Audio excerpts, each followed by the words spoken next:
Le protagoniste arrive à la ville des Lucioles pour l'inévitable confrontation avec Song Fei. Il découvre que Song Fei s'est entouré d'un groupe de fans dévoués, les utilisant à la fois comme bouclier et comme levier pour exploiter leur loyauté à son propre bénéfice.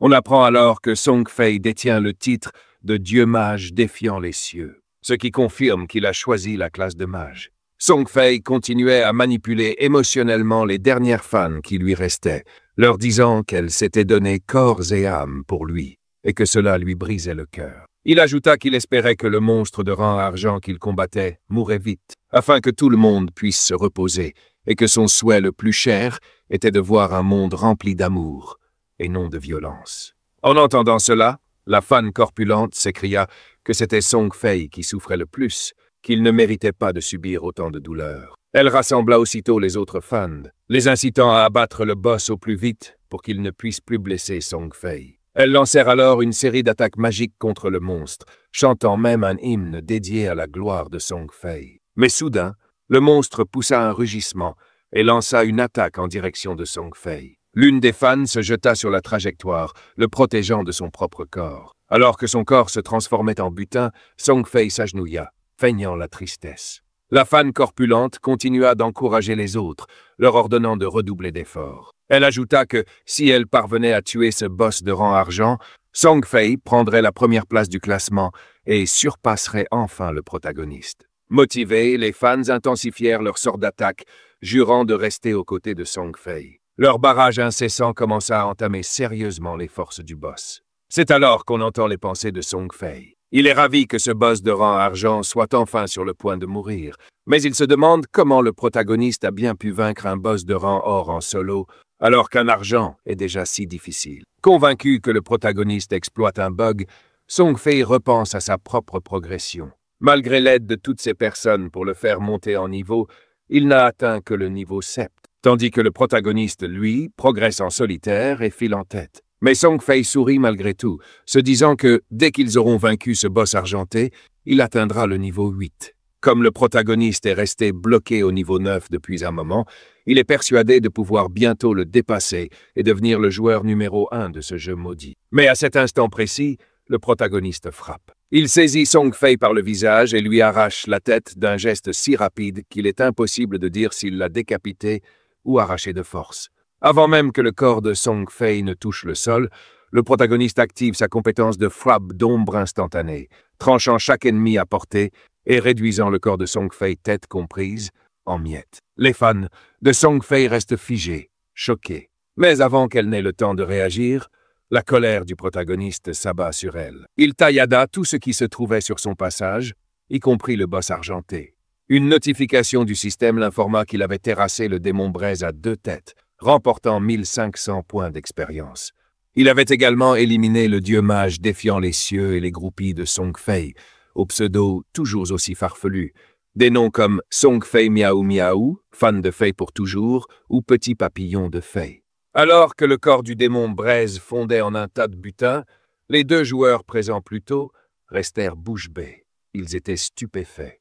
Notre protagoniste avait abattu un boss de rang argenté en un seul coup, grâce à une compétence infligeant plus de 1000 points de dégâts.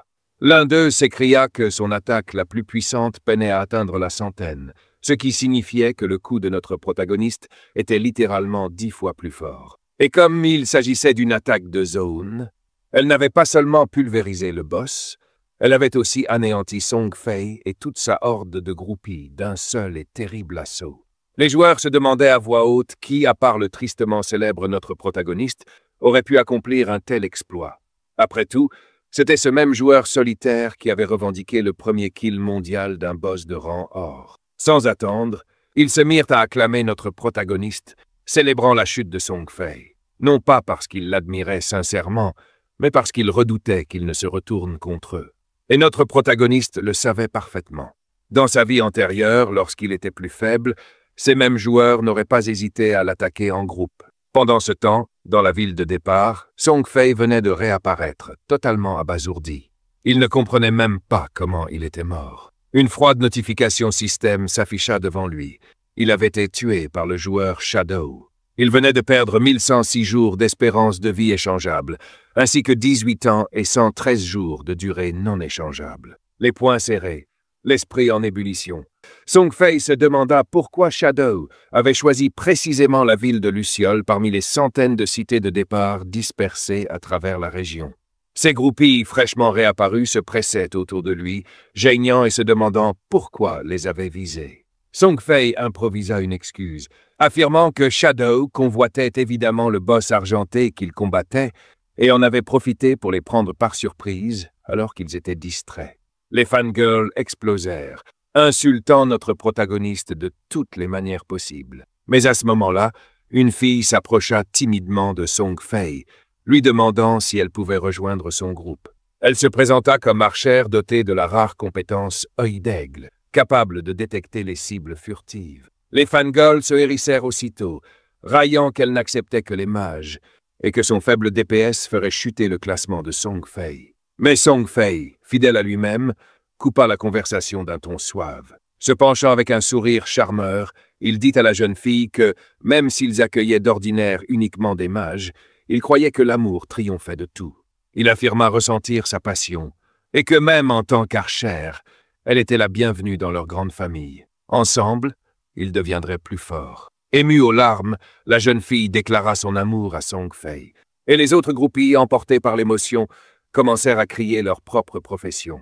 L'une se vanta d'être une assassine maîtrisant aussi la furtivité, promettant de faire goûter à Shadow sa propre médecine. Une autre annonça qu'elle possédait une compétence de contrôle de foule en zone capable de geler Shadow sur place.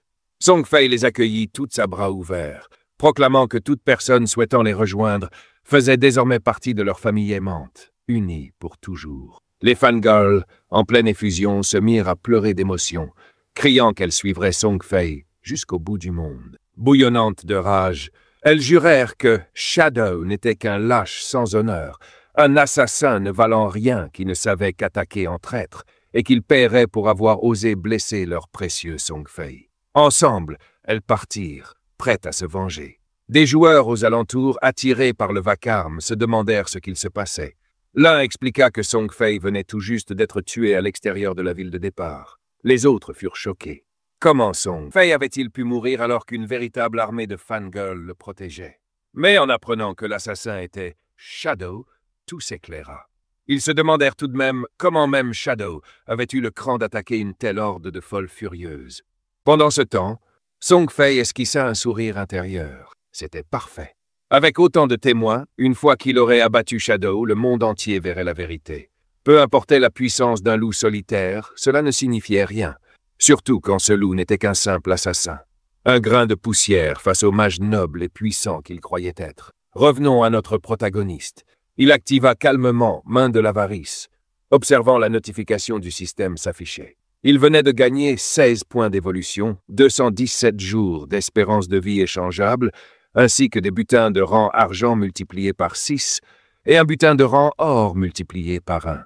Un sourire en coin, il prit une décision rapide. Il était temps de faire évoluer la délivrance de la miséricorde. Le système déduisit 10 points d'évolution et améliora la compétence de l'état épique à légendaire. Les changements furent immédiats et conséquents.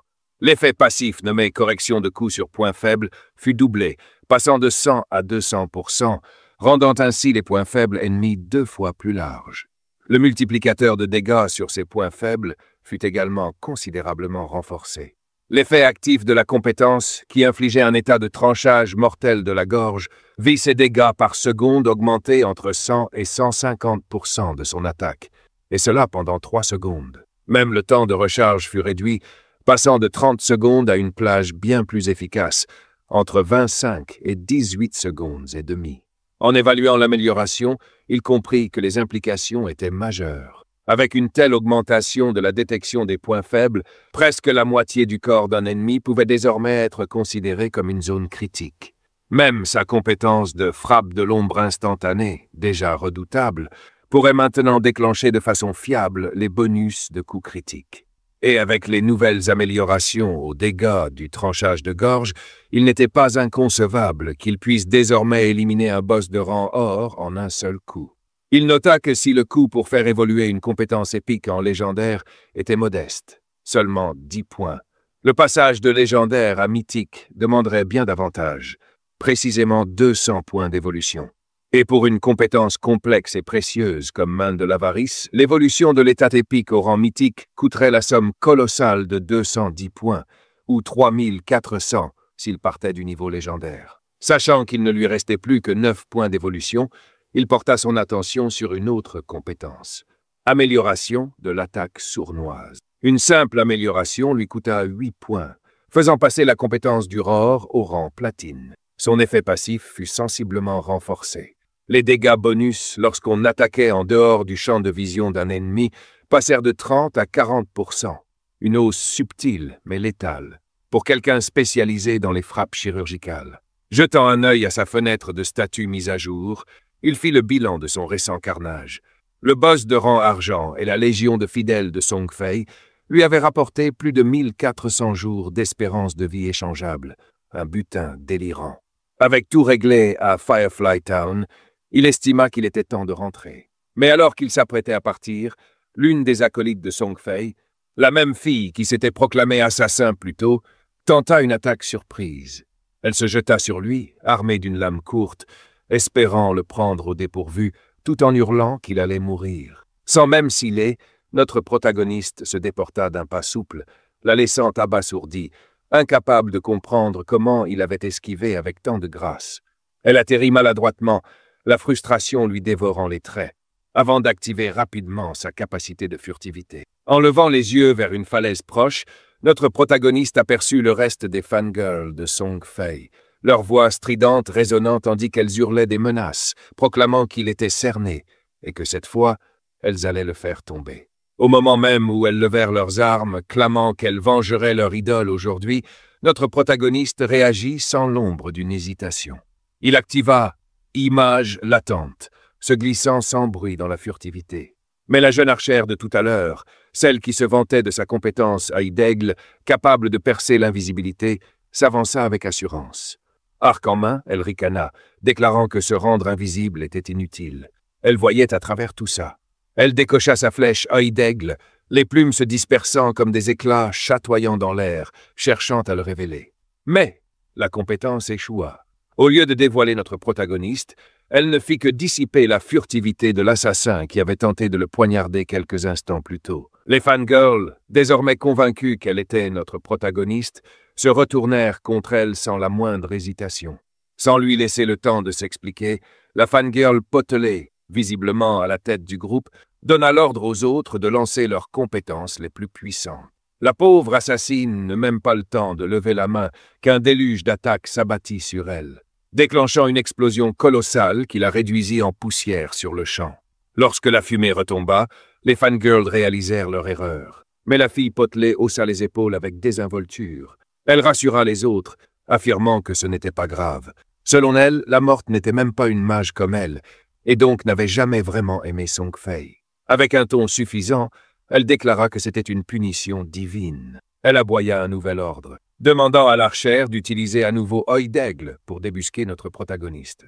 Mais avant même qu'elle ne puisse bander son arc, notre protagoniste, imperturbable, activa un objet spécial, les clochettes de feu spectrales. Ces clochettes rares avaient un effet redoutable, le choc d'âme. Un seul tintement suffisait à immobiliser tous les ennemis dans un rayon de 100 mètres pendant 3 secondes. Le revers? Un temps de recharge impressionnant de 600-521 secondes. Lorsque la sonnerie spectrale retentit, les fangirls se figèrent sur place, les yeux écarquillés, la confusion brillant dans leurs regards. Elles tentaient de comprendre pourquoi elles ne pouvaient plus bouger. Mais avant même que leurs esprits ne saisissent la situation, notre protagoniste passa à l'action. Dans un éclair de mouvement, il activa « Frappe de l'ombre instantanée », tailladant chacune d'elles avant qu'elle n'ait la moindre chance de réagir. Lorsque l'effet d'immobilisation prit fin, elles étaient déjà mortes, leur corps s'effondrant en silence.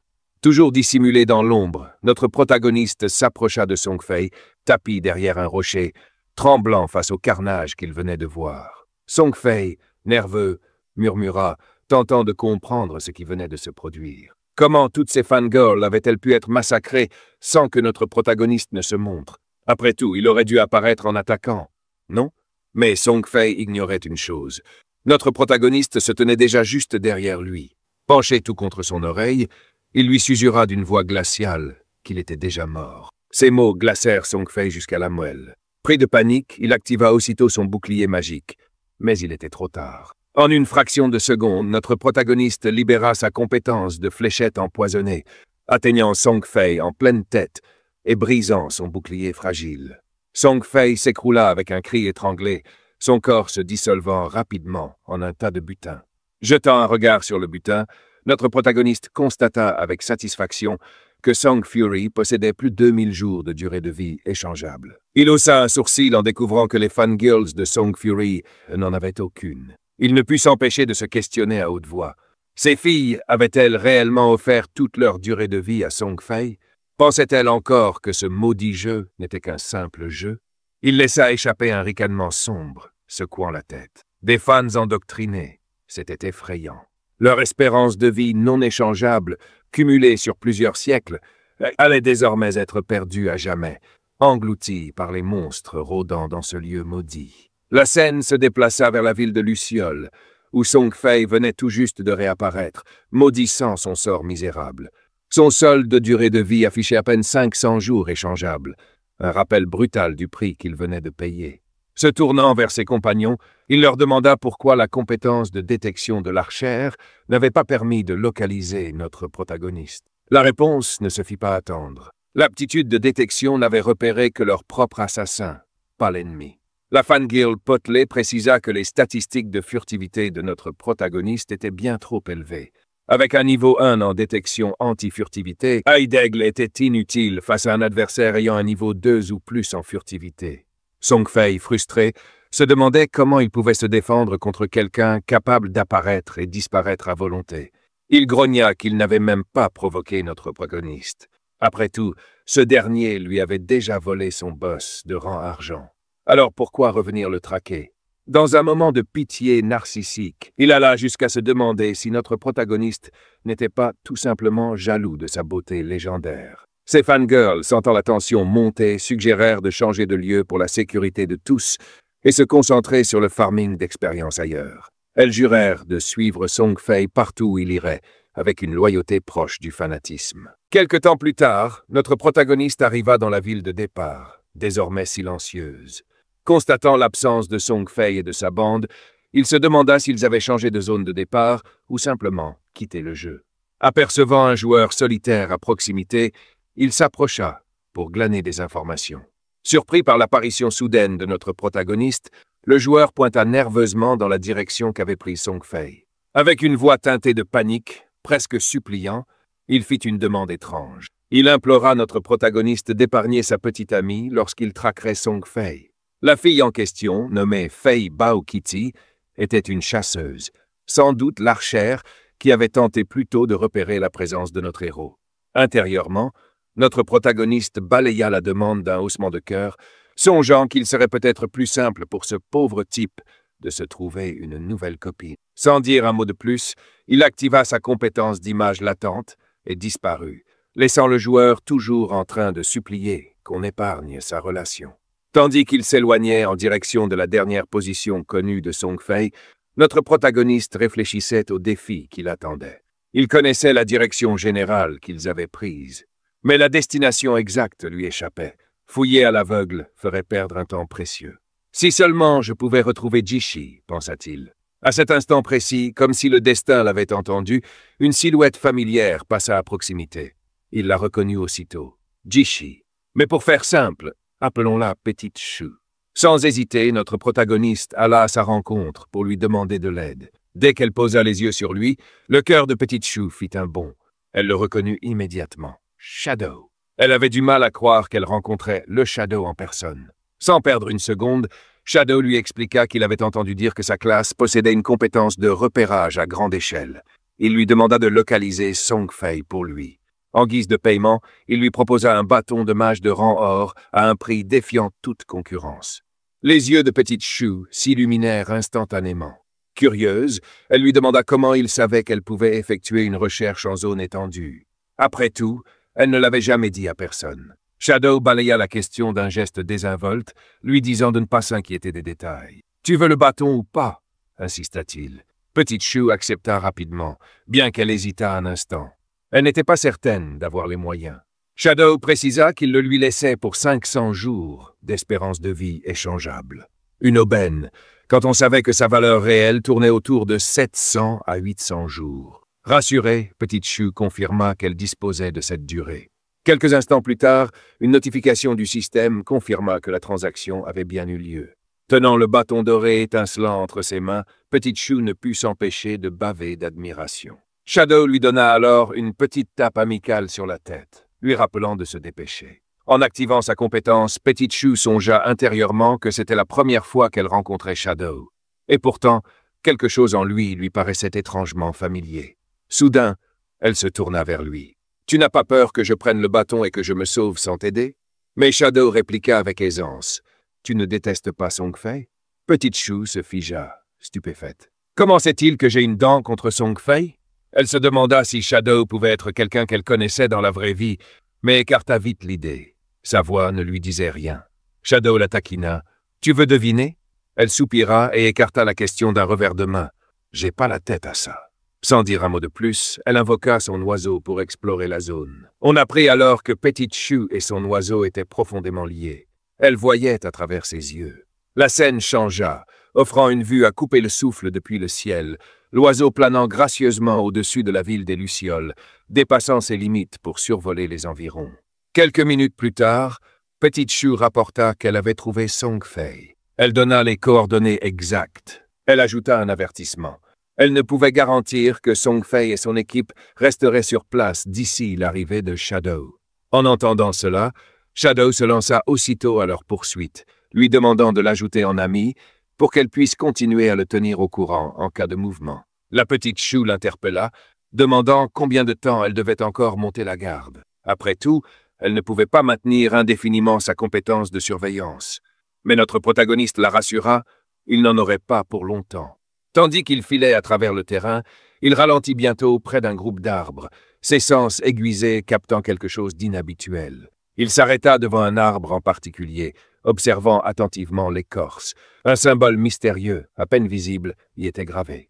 Depuis son poste d'observation, la Petite Chou, intriguée par cet arrêt soudain, demanda ce qui avait attiré son attention.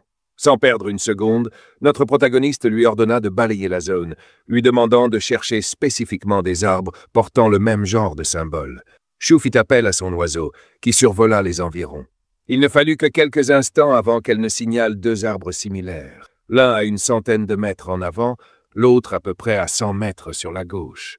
Le protagoniste posa sa main sur le symbole lumineux, activant l'énergie dormante qu'il contenait. La Petite Chou, toujours concentrée, se demanda tout haut ce que ce symbole étrange pouvait bien signifier. Il la laissa deviner, un mince sourire flottant dans ses pensées. Soudain, une décharge d'énergie parcourut l'air. Des lignes lumineuses jaillirent, connectant les trois arbres pour former un réseau triangulaire brillant. En un instant, une explosion de lumière jaillit en son centre, faisant apparaître un coffre au trésor de rangeade. Le protagoniste hocha la tête, expliquant avec un calme assuré qu'il n'aurait jamais imaginé tomber sur une bénédiction d'un ancien dieu dans une simple ville de départ. Il ajouta que ces bénédictions pouvaient apparaître au hasard dans ce monde maudit. Certaines faisaient apparaître des coffres, d'autres invoquaient des hordes de monstres faibles ou de puissants boss, et certaines offraient même des récompenses rares et uniques. Consciente de la valeur immense du coffre, la petite chienne en resta stupéfaite. Un coffre de rangeade valait à lui seul au moins 1000 jours d'espérance de vie échangeable, soit plus de 10 millions de yuan. Mais au fond de lui, notre protagoniste en savait encore plus, grâce à sa vie antérieure. Le taux de change de l'espérance de vie échangeable était passé de 10 000 yuan pour un jour à plus de 50 000 en seulement quelques jours. Pendant ce temps, la petite chienne se promit silencieusement de mémoriser chaque détail de la façon dont Shadow avait activé ses symboles de bénédiction. Avec ses talents de repérage de premier ordre, elle se dit qu'elle pourrait sans doute en retrouver bien d'autres. Une notification système apparut, indiquant à notre protagoniste qu'il avait réussi à ouvrir le coffre de rangeade et obtenu un livre de compétences de même rang. Malédiction florissante. Intrigué, notre protagoniste se demanda à voix haute quel genre de compétence cela pouvait bien être. Le système expliqua. Malédiction florissante est une compétence universelle de rangeade. Lorsqu'elle est utilisée sur le cadavre d'un joueur, à condition que celui-ci soit mort depuis moins de 15 secondes, une fleur maudite germe depuis son corps, drainant progressivement son espérance de vie échangeable jusqu'à ce qu'elle atteigne 0. Encore mieux, elle n'avait aucun temps de recharge. Sans hésiter, notre protagoniste a pris la compétence, intérieurement fasciné par sa puissance démesurée. Dans sa vie antérieure, il avait entendu parler de cette capacité légendaire, sans jamais savoir qu'elle portait ce nom. Avec un sourire en coin, il admit que le nom lui allait parfaitement. Désormais, chaque fois qu'il tuerait un joueur, il lui suffirait de surveiller son cadavre pendant que la fleur maudite aspirerait jusqu'à la dernière goutte de son espérance de vie. Revenant à ses pensées de vengeance, notre protagoniste afficha un rictus sombre. Les beaux jours de Song Fei étaient terminés. Cette fois, il comptait le traquer jusqu'à ce qu'il soit forcé de se déconnecter du jeu. Et une fois qu'il aurait atteint le niveau 10, il pourrait transférer ses compétences en jeu dans le monde réel. À ce moment-là, il comptait bien en finir définitivement avec Song Fei. Pendant ce temps, la scène bascula vers Song Fei et ses groupies, occupés à accabler un monstre sous un flot d'attaques. En tête de l'assaut, Song Fei lui-même. En son fort intérieur, il pensa qu'ils avaient suffisamment fui. Il était impossible que Shadow puisse encore les rattraper. Il ressassa avec amertume le fait que notre protagoniste lui avait volé son boss de rang argent et l'avait déjà tué 2 fois. Cela aurait dû suffire. Il n'y avait aucun moyen pour que ce salaud reparaisse. Pas vrai? Avec un sourire tordu, Song Fei se jura que dès qu'il aurait gagné quelques niveaux de plus, il réglerait ses comptes une bonne fois pour toutes. Soudain, la fangirl potelée pointa du doigt la route devant eux, alertant Song Fei qu'un groupe de joueurs était en train d'affronter un monstre boss juste un peu plus loin. Fidèle à sa nature d'opportuniste rusé, Song Fei inventa aussitôt un mensonge. Ses joueurs lui semblaient familiers, déclara-t-il, et il était presque certain qu'il s'agissait de fans de Miyuji, son rival juré. Dès qu'elle entendit ce nom, la fangirl potelée s'enflamma, littéralement. Et le reste du groupe suivit aussitôt, s'accordant sur le fait que ces prétendus fans de Miyuji étaient là pour saboter le classement de Song Fei. Sans la moindre hésitation, la fangirl ordonna à tous de charger et d'éliminer les ennemis. Pendant ce temps, les 3 joueurs innocents, concentrés sur le combat contre le boss, crurent que des renforts arrivaient en voyant Song Fei et ses fangirls s'approcher. Soulagés, ils les accueillirent chaleureusement, expliquant que le boss était presque vaincu et qu'ils pouvaient le finir ensemble. Mais à l'instant suivant, leur chef reçut un violent coup à la tête d'un bâton de mage. Contre toute attente, c'était la fangirl potelée qui l'avait frappé, l'achevant d'un seul coup. Les 2 autres joueurs restèrent figés de stupeur. L'un d'eux, une jeune fille, demanda avec incrédulité ce que faisaient les fans de Song Fei. Mais les fangirls répliquèrent froidement. C'est le destin réservé aux partisans de Miyuji. Déconcertée, la fille tenta de clarifier qu'aucun d'eux ne connaissait ce Miyuji. Elle n'eut cependant pas le temps de terminer. Sa tête fut criblée de flèches. Le dernier joueur, dévasté, cria son nom, Misha, dans un ultime appel. Mais les fans de Song Fei ne lui laissèrent aucun répit. Hurlant que tous les fans de Miyuji méritaient de mourir, ils lancèrent une pluie de sorts sur lui et sur le boss, déblatérant des absurdités sur le cosmos et des cœurs semblables à des îles. Leurs paroles étaient insensées, mais peu importait. Le dernier joueur fut anéanti sur le champ, submergé par les attaques. Song Fei s'avança alors nonchalamment pour ramasser le butin, félicitant ses fangirls qu'il qualifia de famille. Il affirma théâtralement qu'il avait failli être pris en embuscade par les cruels fans de Miyuji, tissant encore un tissu de mensonges. Émus par ces paroles, les fangirls versèrent quelques larmes, assurant qu'ils n'avaient pas besoin de les remercier.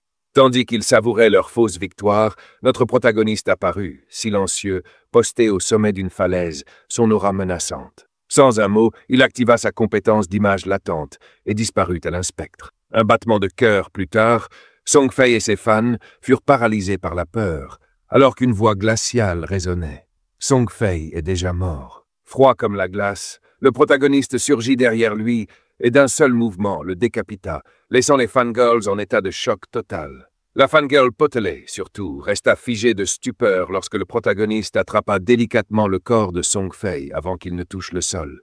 Puis, activant sa compétence de malédiction florissante, il fit éclore une immense fleur cramoisie à partir du cadavre, plongeant les autres dans une horreur encore plus profonde. La scène se déplaça vers la ville de départ, où Song Fei réapparut au centre d'un cercle magique lumineux. Furieux, il se mit à vociférer, se demandant si Shadow, Notre protagoniste avait perdu la raison. Pourquoi cette obsession à le traquer? Était-ce de la jalousie envers ses nombreuses admiratrices? Ou Shadow avait-il des sentiments pour l'une d'elles? Quoi qu'il en soit, Song Fei ne comprenait pas pourquoi cela importait autant. À ce moment-là, une notification système s'afficha, indiquant que sa durée de vie échangeable diminuait rapidement. De 400 jours, elle passa à 390, puis 380, 370, et continuait de chuter. Alarmé, Song Fei se demanda s'il s'agissait d'une pénalité pour excès de mort. Ses fangirls réapparurent bientôt à ses côtés. La potelée s'empressa de rapporter que quelque chose n'allait pas. Elle expliqua que Shadow avait utilisé une compétence étrange sur le cadavre de Song Fei, faisant éclore une fleur rouge sang qui semblait absorber quelque chose de son corps. À cette nouvelle, Song Fei fut encore plus ébranlé. Il se demanda si Shadow essayait réellement de le tuer pour de bon. Une nouvelle fenêtre système apparut, affichant la chute brutale de son espérance de vie restante. Paniqué, Song Fei prit la décision de se déconnecter du jeu. S'il restait connecté, Shadow finirait par le tuer définitivement. Il ordonna à ses fangirls de se déconnecter elles aussi, leur promettant d'acheter davantage de durée de vie dans le monde réel, à convertir ensuite en équipement de jeu, afin de revenir plus fort pour affronter Shadow. Les fangirls acceptèrent avec une loyauté sans faille, jurant de le suivre quoi qu'il arrive. Intérieurement, Song Fei maudit Shadow, jurant de se venger. Il se remémora les années passées, a progressé péniblement, 2 ans et demi de travail acharné, et se jura qu'il ne perdrait pas face à quelqu'un simplement parce qu'il ne dépendait pas de l'argent. De retour sur les lieux de la bataille, on constata que le protagoniste avait également utilisé sa malédiction florissante sur les fangirls de Song Fei. Une notification système l'informa qu'à cause d'un nombre excessif de joueurs tués, il avait atteint le rang de tueur, niveau 4. Cela signifiait qu'à sa mort, il perdrait 96,875% de sa durée de vie actuelle. Mais cela ne l'ébranla pas. Il nota qu'il avait gagné plus de 1000 jours de durée de vie grâce à Song Fei et à ses admirateurs. Puis un détail attira son attention. L'absorption s'était arrêtée. Cela ne pouvait vouloir dire qu'une chose. Song Fei et ses partisans s'étaient déconnectés. C'est alors que Petite Shu, une compagne de la faction des Oiseaux Blancs, arriva sur les lieux. Choquée par la dévastation, elle murmura que le pouvoir de Shadow était terrifiant, surtout qu'il était classé numéro 1 du jeu. Le protagoniste la repéra immédiatement et lui demanda si Song Fei s'était bien déconnecté. Elle le confirma. Il lui demanda alors de monter la garde et de le prévenir dès le retour de Song Fei. Petite Shu accepta et demanda si elle pouvait disposer. Mais le protagoniste évoqua alors une compétence de prêtre de rang or, appelée épée du jugement sacré, lui demandant si cela l'intéressait. Ses yeux s'illuminèrent d'excitation, et elle avoua qu'elle la désirait. Il lui dit alors de l'attendre en ville, et sur ces mots, la traque de Song Fei reprit. La scène se déplace ensuite vers la ville de Luciole, où notre protagoniste vient d'arriver.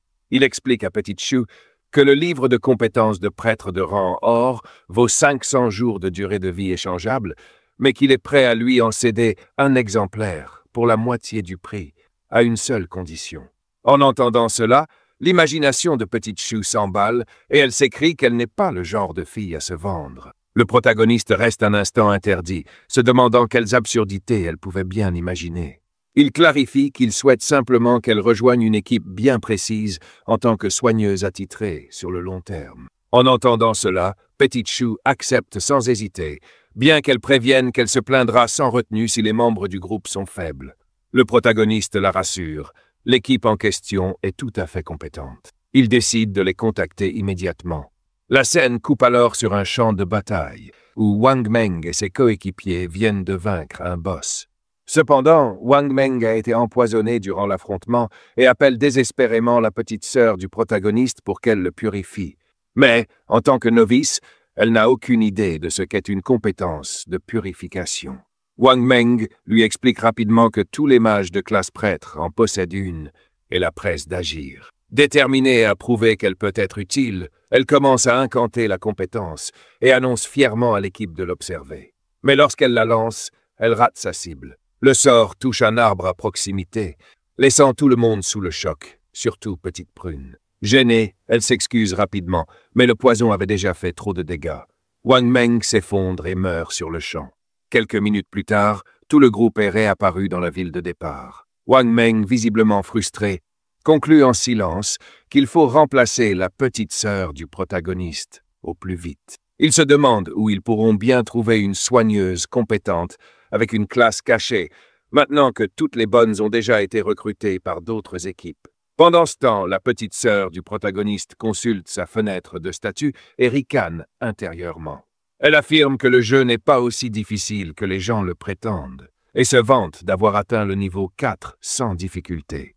Tout ce qu'il lui reste à faire, c'est de continuer ainsi jusqu'à pouvoir rencontrer Song Fei. Soudainement, notre protagoniste contacte Wang Meng pour lui annoncer qu'elle connaît quelqu'un possédant la classe cachée de prêtresse aviaire blanche et qu'elle est particulièrement puissante. Elle lui demande alors s'il souhaiterait l'intégrer à leur équipe.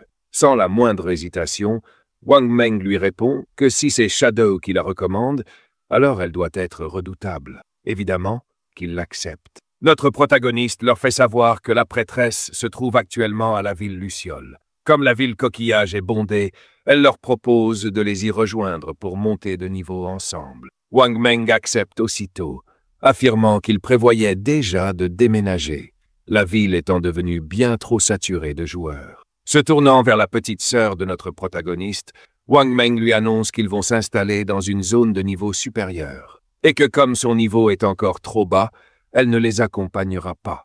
Surprise, elle tente de protester, affirmant qu'elle peut tout de même contribuer, mais Wang Meng et son équipe disparaissent rapidement, prétextant qu'ils n'ont pas le temps de s'expliquer, laissant la jeune fille derrière eux, furieuse. Elle les maudit, les traitant de lâches et de menteurs. S'ils voulaient l'abandonner, ils auraient pu simplement le dire. « Mais ce n'est pas grave, déclare-t-elle. Elle ira retrouver Shadow et se fera porter par lui à la place. » Pendant ce temps, Wang Meng est arrivé à la ville Luciole et salue notre protagoniste. Il lui transfère 800 jours d'espérance de vie échangeables en paiement pour l'équipement et les objets que Shadow leur avait vendus précédemment. Wang Meng précise qu'ils lui doivent encore 500 jours, que la capitaine Eun-Yu transférera dès son arrivée. À l'évocation du nom Eun-Yu, notre protagoniste tique immédiatement. Il présente Wang Meng à Petit Chou et les encourage à faire connaissance. À ce moment-là, une voix appelle Wang Meng, c'est Eun-Yu, dont l'identifiant en jeu est Justice Execution. Notre protagoniste la reconnaît aussitôt.